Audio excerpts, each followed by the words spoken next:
Greetings and salutations, my favorite gaming enthusiasts. My name's Django the Loot Goblin.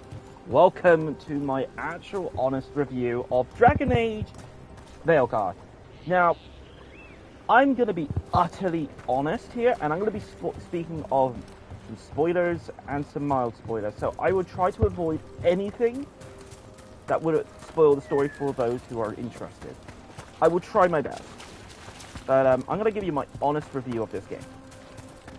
Now, I'm going to start it off as, simply put, I actually like this game. I have an absolute love of the Dragon Age franchise. I've been a fan ever since Origins first released, to Dragon Age 2, Inquisition, and now Veilguard.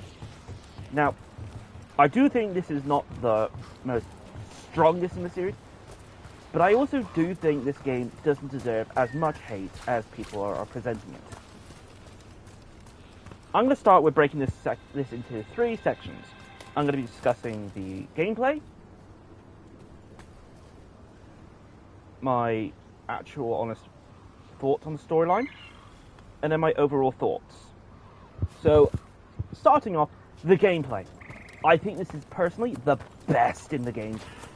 Like, I truly believe this is the best in the franchise. And if people don't like this, that is absolutely fantastic. The gameplay is it's not simplistic, but I am very much enjoying it. I have finished the storyline. I have finished it as a rogue, and I'm now currently playing this as a warrior. Now, I'm playing this in a very early segment of the game. I like that it's very much, square is your light attacks, triangle your heavies, and you can charge either one for a more devastating attack. Then the more you hit someone, the more momentum you build up, and you can do specialized attacks. Rogues are definitely the strongest class, if I have to be honest. However, I'm not saying that the others are any slouches neither. Like, mages are terrific to play as. They always have been in the Dragon Age franchise. I gotta admit, I've never really been fond of playing as mages. However, I enjoy setting people on fire or blasting them with lightning. But playing with 2 daggers, 2 longswords, or a sword and shield, brilliant. Playing as a warrior, there is such a great change to form. For example, in past games, you either only had, as a warrior, sword and shield, or heavy. In this game, you can have both at the matter of a small button. I think that is a fantastic little change. Reminds me of very early, the early God of War. So I like that. So if you don't like the sword and shields, you can go to hammer and axes, which is such a great idea. It's simple, but yet the more you level up the character, the more you invest in the skill tree, the more combos you get, the more powers you get, the more ways to take down your enemies. And the more times you stun them, you are presented with an actual devastating attack by symbol tap of R3. Simple, effective, and utter devastating. Just where I do think this game does change the format ever so slightly, but at the same time, it feels a bit more similar to Dragon Age Origins, where it's not a true open world, for example, like Inquisition. Now, I love Inquisition. Now, I do believe every Dragon Age and every BioWare game has had controversy. And I'll get into the controversy later in this video.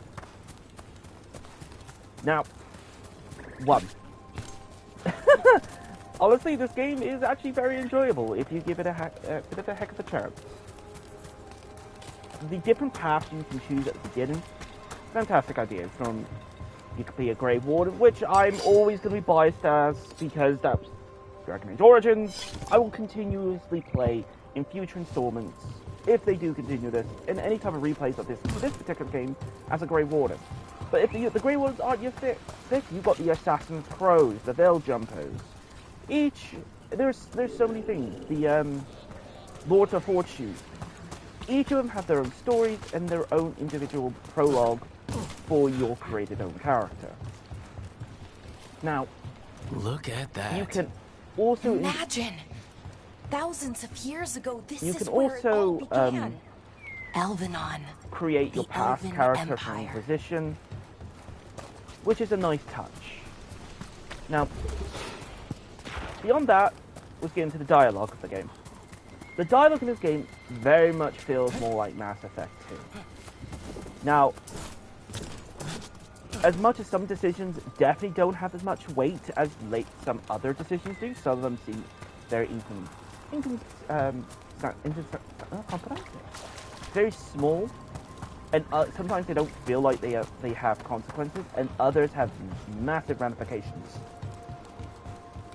From this, I do believe a lot of people have given a lot of slander in the game, because there's not as much freedom of choice as there has been in past years, but there's still massive ramifications. For example, you can let companions die, lose their trust.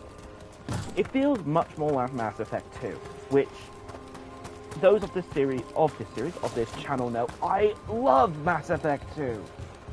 I love the Mass Effect franchise as much as I love the Dragon Age franchise. Now, I've never played a Dragon Age game truly on this channel. I've always wanted to, but how big they are, it's kind of been... oh boy, that's a lot. Fair play to anyone who can. I will stand by that. Now, a lot of the controversy around this game stands by the lack of open worlds, which, yes, you can return to any area, and yes, I do understand that is obviously a point of concern for a lot of people. However, I will explain you can return to any area in the game, and as you progress through the storyline, more areas are open up. Unfortunately, when you beat the story, you cannot return.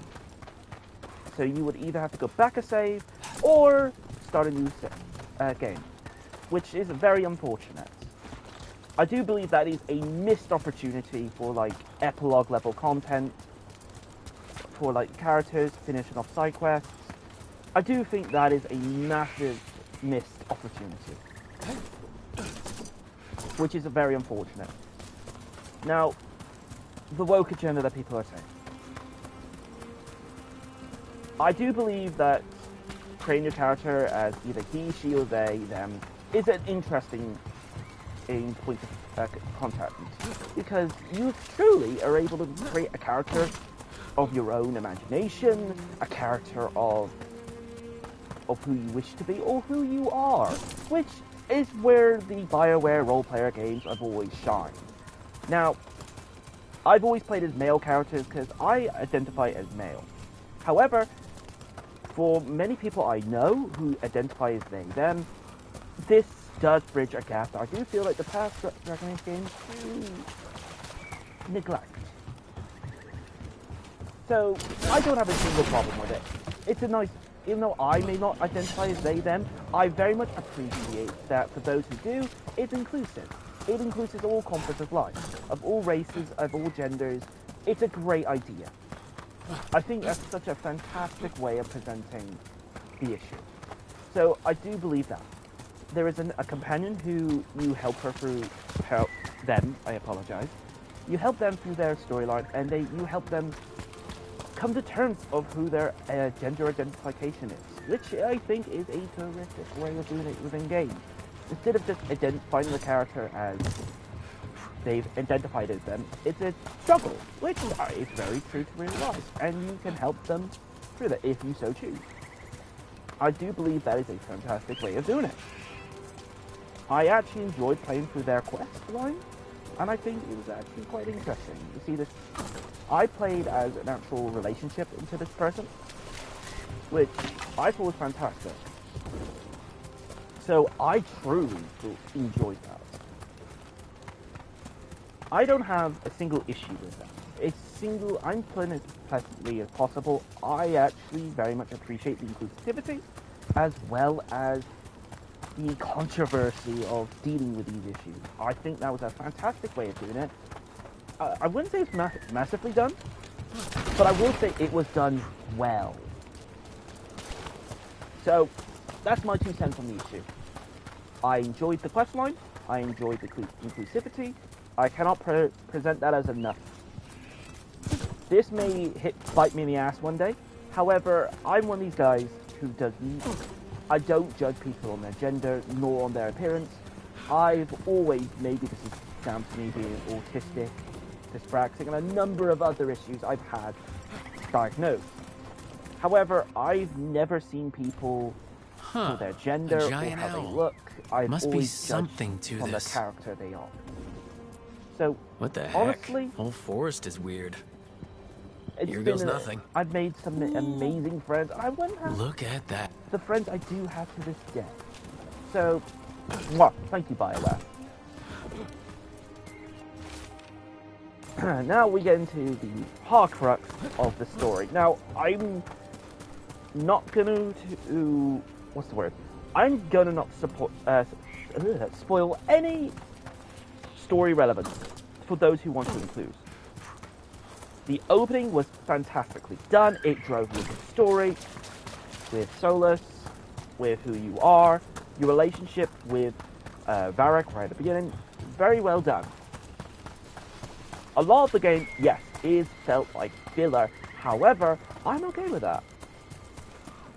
Because essentially, you're gathering a team to stop gods. We knew this from all the trailers, so that's not really a spoiler. I like how they handled it. Now, to be honest with the storyline, I don't actually have any issues. I do think it is definitely padded in places where it didn't need to be. I do feel like characters definitely acted out of character. However, I very much enjoyed it. Playing as a character who very much specializes in sarcasm. Because, as the fans of this channel know, I'm a very sarcastic person, so I've always played that in any game. If there was a sarcastic option or a jokey option, I do, because I play life off as a joke. Because if you take things seriously, where's the fun? So, presenting that does feel a lot of fun. But consequences to each character does have major ramifications. Because, as I said, I'm making a fair comparisons to Mass Effect 2. Because if you do not gain their loyalty, you may lose characters. If you do not help build up the people around you, not just your comrades, but your allies, people will die. And that is the cost of leadership. And I do think that was a great way of presenting it. In places, I definitely feel Inquisition, the heart was lost building the army because you didn't get to know the people.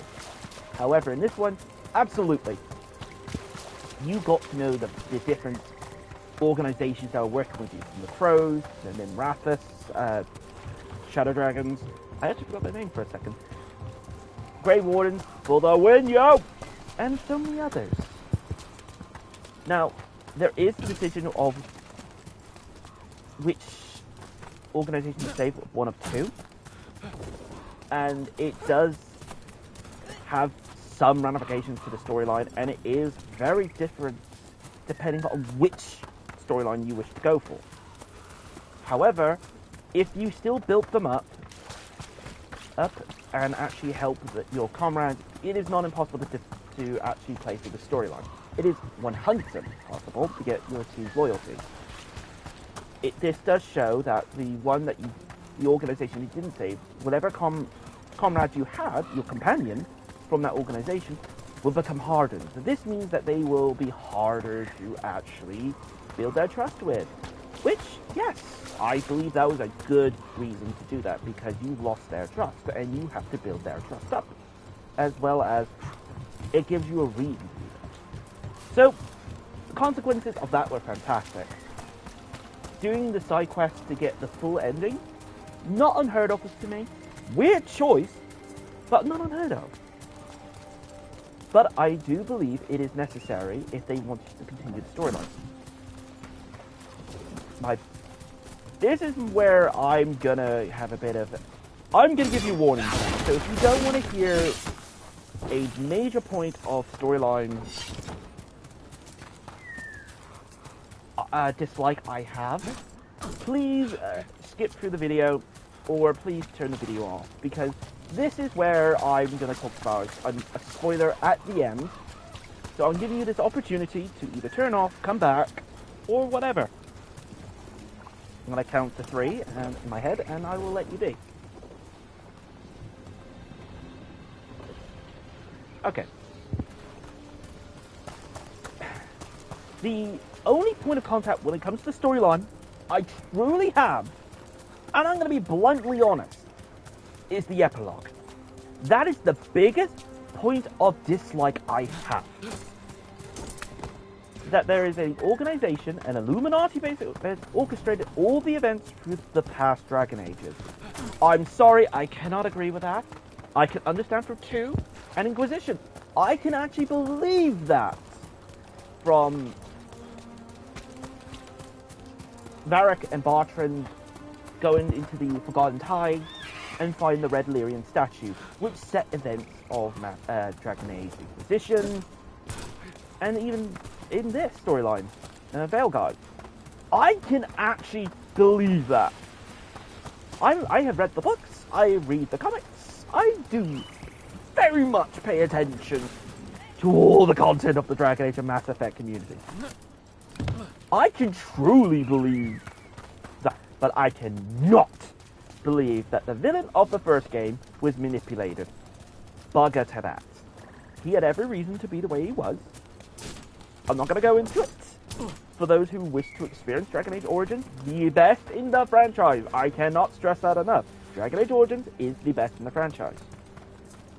For story, gameplay, I stand by this is the best. Veilguard actually has a better combat. However, if you disagree with me, I'm fully accepting of that. That is your honest opinion. All I'm doing is expressing my honest opinion that I believe this game has way too much hate, way too much dislike, and I do believe, given an opportunity, I am aware that BioWare have claimed that they have abandoned this game to work on Mass Effect, which I do believe they will do it justice. I have mild concerns, but I do believe they will do the series justice. However, if they gave this game more of a chance, I do believe they can work on it with extended content, with some actual customization items, even downloadable armors, like giving players the choice of more. And hell, if they want.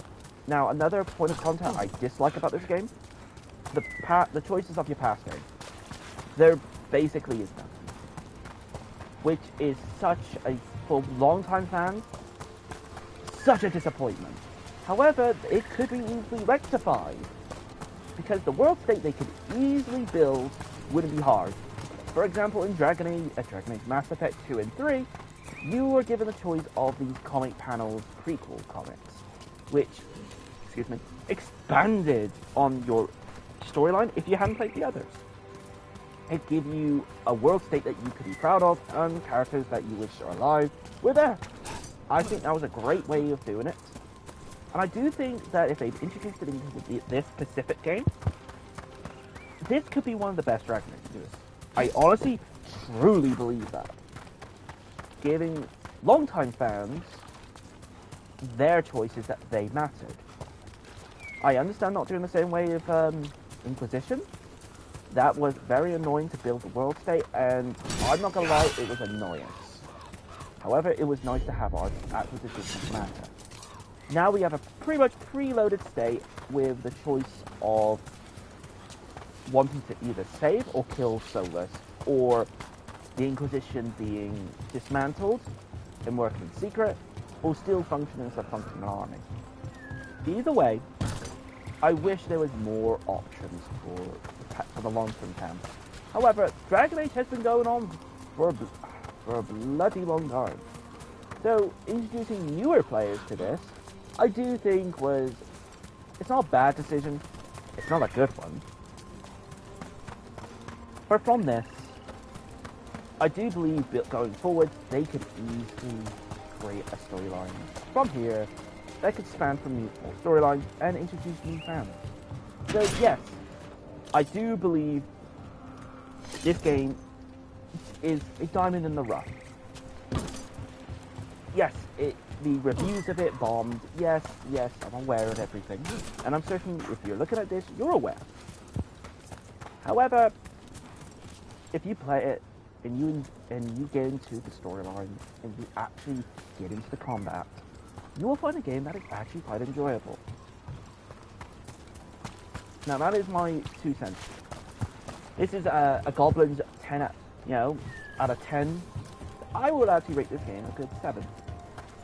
The only reasons I don't rate it higher is sadly the lack of previous games, as well as the choice of an Illuminati-based villain in the epilogue. Unfortunately, that is where I draw the line in the sand. However, I very much enjoyed this game. I cried in places. I felt a lot of emotional through it. So it's a good game. I very much enjoyed it. My partner has also been playing it at the same time as me, and even she's become a fan of the franchise since being tangled with me. And she's been enjoying the Dragon Age franchise, and I believe that she finds this game the most enjoyable to her type of content. So I very much believe this game can be enjoyed once you get it. This is a Goblin's review, very few of these, but I do wanted to state my 2 cents in the situation. I believe through further updates, further content drips, this game could be done very well justice. I am aware, but perhaps if those who do enjoy say something, perhaps we can do it. Because I remember a time Dragon Age Inquisition was considered the worst in the franchise. And I still enjoyed that game, very much so. And yet, we had DLC for that game to expand the story, a fantastic epilogue to the Inquisition storyline within Trespasser, actual amazing customization. I do believe that that type of level of devotion could bring this game from 7 out of 10 to a good 9.5. But I don't, because to what is a gem and a truly fantastic game to be your magnum opus may not be someone else's. A great example is the Bioshock series. I will always state that Bioshock 1 is the best in the series. For example, my fiance argues that the third installment is the best. Infinite. Bioshock Infinite. I actually forgot the name for it. So that's where the actual... This is where the controversy of different opinions happen. Now, I hope that from this one review, you actually give this game a chance and actually let BioWare know your opinions. Let them how they can improve it. Because even if they can't improve it, perhaps they can do it in future installments. Now that they're working on Mass Effect X 4 or 5, depending on what you wish to call it, I 100% believe they could do the game justice. I am not remotely worried. Because I'm one of these guys who actually enjoyed Andromeda. Fancy that. More controversy! Haha! But joking aside,